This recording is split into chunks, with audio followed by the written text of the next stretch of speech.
ইন্নাল্লাহা ইয়াগফিরুদ যুনুবা জামিআ ইন্নাহু হুয়াল গফুরুর রহিম। আল্লাহু আকবার।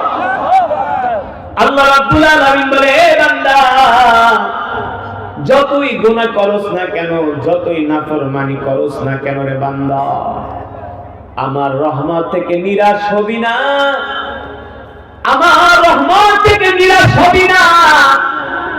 এ বান্দা, তোদের গুনাহ যদি হয় পাহাড় পরিমাণ, আমার রবের রহমত হয় সমুদ্র পরিমাণ। আল্লাহু আকবার। আমি আল্লাহ বান্দারে তোদের গুনার পাহাড়টা আমার রহমতের দরিয়ার মধ্যে ডুবাই দিব। জোরে বলেন সুবহানাল্লাহ।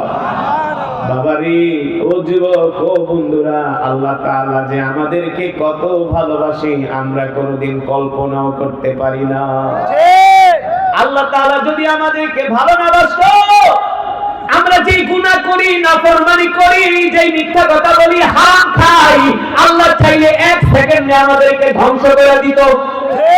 কথা বলেন, বলেন সমাজের কয় পার্সেন্ট মানুষ নামাজ পড়ে? 100-র ভিতরে 5% মানুষও নামাজ পড়ে না। আপনারাই বলেন, আপনাদের এলাকার মসজিদে কয়জন মানুষ ফজরের নামাজ পড়ে? কয়জন? 4-5 জন, 5 জন। অথচ